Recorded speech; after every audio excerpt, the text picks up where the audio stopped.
So Alan Wake 2 has finally received its first story DLC, and that is Night Springs. Now, it doesn't continue the story of Alan Wake 2, it's a side story expansion with 3 chapters in a fictional TV show called Night Springs that was established in Alan Wake 1, and this is essentially the in-game equivalent to the Twilight Zone that Alan Wake wrote for many years ago in starting his television career.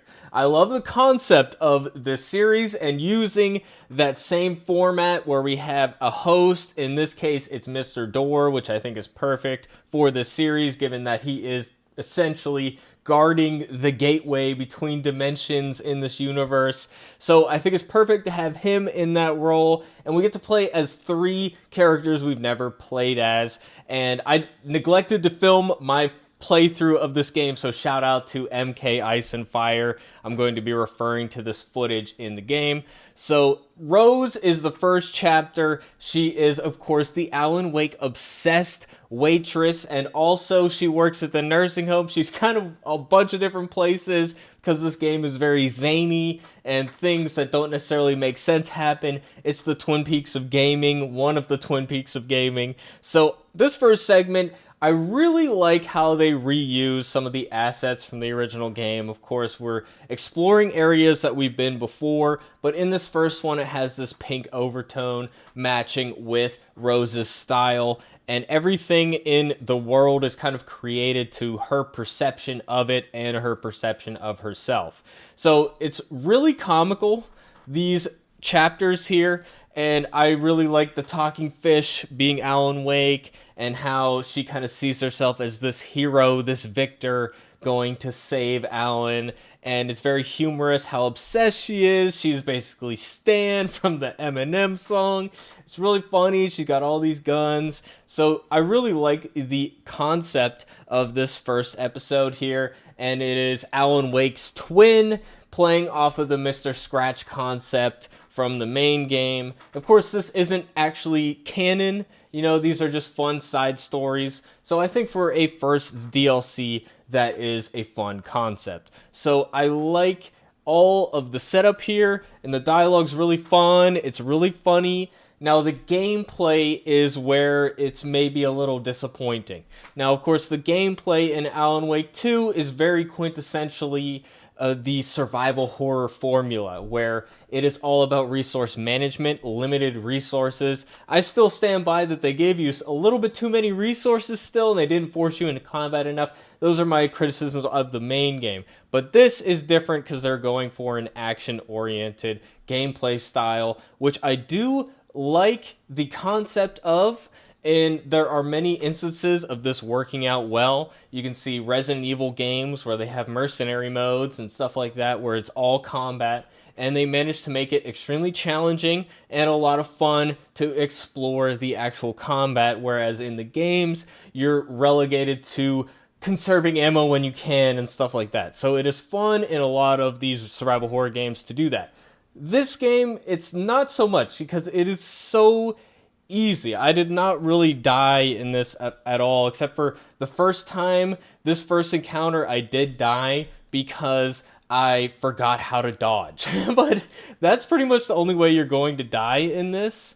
But I love the brutality of it. You have these shotguns, you're blowing holes in people, and they minimize the resources that you need because you do not actually need to have batteries for your flashlight and stuff like that, which makes sense for action-oriented and it's taking place during the day and all that.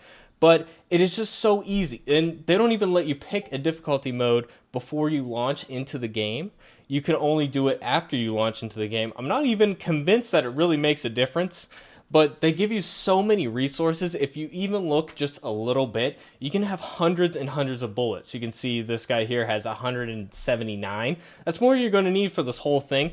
There is no real balancing to this. So really you're playing for the novelty and not for any sense of challenge or anything like that. Not that I was really all that challenged by the main game itself, but it had a bit more depth to it because you had, multiple weapons you were balancing, you had explosives and all of these things. You had a couple explosives here, but I barely even needed to use my health items in this. So you're playing for the story, but it's not even really continuing the story of the main game, so it's not like real. This is like the one boss fight we have in the actual DLC. We have one boss fight, so it was fun. We have him changing into a wolf and all that. It's a good time. So I love the humor of this. This is the probably the hardest part of the whole thing. Other than that, it might be a little underwhelming from a gameplay standpoint, but I like how we're reusing assets. That's what a great DLC does. Reuse assets in a new, fresh way. I was impressed in this scene in particular with the physics system. I love the physics system that Remedy has created for Control and this, and just how visceral the reaction to it, your gunshots feel in the environment, the items going flying, the splintering wood, the bullets, and her getting covered in blood is awesome. Those are great details. So I got to give it props for that. Cutscenes are well done. I like the color aesthetic and everything. So they do a lot of things right. It's just the impression of the gameplay is maybe a little lower than I would have liked. Now, this second part, you play as the character from Control. He plays Jesse Faden, and I love Control as well. I love that they share a universe. I think that that's fantastic. And bringing her into this, she's obviously not the same character. It's kind of like a rehash of her origin story where she has the thing that's guiding her that was actually her, I'm pretty sure, in Control, and she's looking for her brother. Similar storyline to the Control storyline. She wants to find her brother, and this thing's guiding her. She's in Coffee World. This is the DLC segment that is most like the original game because you have flashlights, but it still has that overabundance of resources. And this one lets you explore a little bit more. There are puzzles in this one. And this one's a little less humorous, so it's not as standout from a story standpoint. But it is the most like the original game. It has the most gameplay depth. A couple puzzles here and there. We got a math puzzle, nothing too insane, but I do enjoy the math puzzles they had in the game. Some people are probably going to be annoyed, but we got the dark place type of enemies here that move really fast and stuff like that. So that's kind of fun. And then we have an obligatory stealth segment here at the end, which I think is really funny because we got the mug, the coffee mug mascots that we're running from, which is funny, but it's such a brief segment, not really challenging at all. And we got those hidden boxes that you unlock and get resources, but you get so many resources, and most of the puzzles just involve following instructions. So, it's not that engaging. It is the concept of the coffee cult is funny. So again, humorous. I love the concepts here, but it's just a very simple kind of basic one. So that's probably my least favorite one. Now we got the third one with our sheriff character, except he is an actor and we're doing a meta thing where the writer, Sam Lake, is actually in the game, and his presence as a character in the game was already kind of meta. He was playing, of course, Alex Casey, who was really just Max Payne, and Sam Lake was Max Payne's face model in the first Max Payne, and he was a cameo in Alan Wake, and it makes perfect sense for the main story. But now we're bringing actually him as a character into the game, and he was kind of in the main game in the Dark Place and Alan segment in one line. He had one line where he was really scared, but I love this concept. He's the director, and Sam Lake seemingly pulls him into this interdimensional conspiracy where somebody's trying to murder all the versions of him, multi-dimensional stuff. Again, just a funny, over-the-top kind of concept, and I like how he has this aged-up style. His character is the one character that kind of looks different. They actually had to change his model a little bit, and the actor for this has a lot of fun. This is the same actor from Quantum Break, and he's been in a lot of TV shows and stuff that you might have seen. I believe he's on The Rookie and shows like that. But he's a great actor, and he has a lot of fun with this. So that part's fun to see. And then we get this black and white segment in the hotel. And this part, you got to solve a puzzle about the time of day. This part took me a little bit to work out, but I think I was just kind of not really paying that much attention. But it was a fun segment. It was a little bit extra. It was a bit interesting. But again, it's just really simple gameplay. But I still like it. And then we get this comic book kind of ending which is probably the most kind of creative thing that they do, and the story with him and Jesse. And I like the presentation value here. And then we get this really creative segment where we have this side scroller thing. I love the concept. It's out there, it's different, but I wish that it got a little deeper from a gameplay standpoint. Gameplay takes a back seat in this DLC, in my opinion, and they just go for weird, and your first impression is, wow, that was really cool, but there wasn't that much to it, not really worth replaying. It's just a novelty thing. So that's where the lack of replayability really is a factor. I like this weird segment. We're in this kind of infinite thing with all these different, I don't know what you would call this shape, dodecahedron or something, but it's a fun segment. And then we get this another really creative segment here where it's text-based storytelling. And I played games like this when I was younger, where the whole game was just this text-based stuff, and you had to write in like go left, go right, or whatever it is, So I like that, and all these different older type of games kind of coming into Alan Wake here. Really creative, really interesting.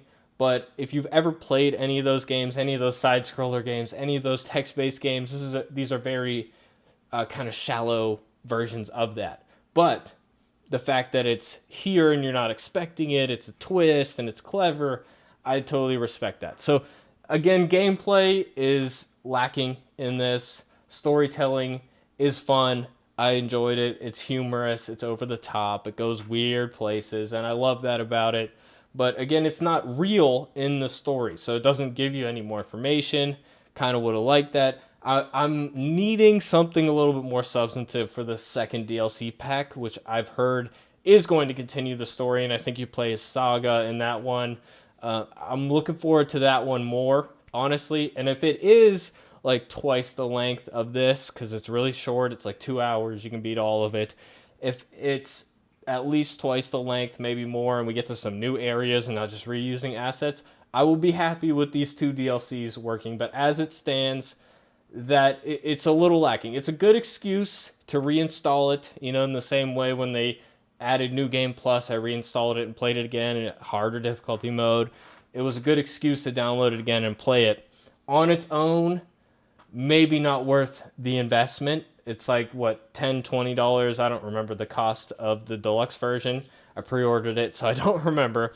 But with the second DLC pack, it might be just a kind of a fun aside. So with that, it might be worth it. But that's my opinion on this. I didn't finish my review for the main game, but I'm a big fan. Love the story. Touched on some of my criticisms of it, but really love the exploration, the storytelling, the atmosphere, the writing, the dialogue, the characters. They did a lot of great stuff with that. My biggest disappointment with this DLC here is kind of the same as my original one. Not saying in the original one that it's an issue, but it's the lack of Barry. I love Barry from the original game, Alan Wake's manager and comic relief in the first game. He was left out of the second game, except for emails you find in Alice's apartment in the dark place. And I think it's fair, given that they wanted this to have a more serious tone. You don't have that character in here. But this kind of jokey DLC stuff would have been the perfect time to add him back in, but I understand they would have to create a whole new character model and all of that, and that would be a lot more work when they're essentially just trying to reuse assets for this DLC. So maybe that's why.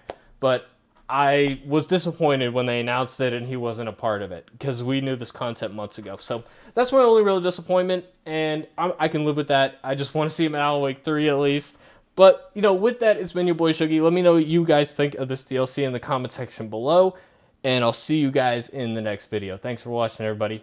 Peace out. Oh, and my main channel is linked in the comment section below. This is my second channel where I just touch on survival horror games and games that interest me and stuff like that. So definitely hit me in the comments with your opinions, and I'll see you guys later.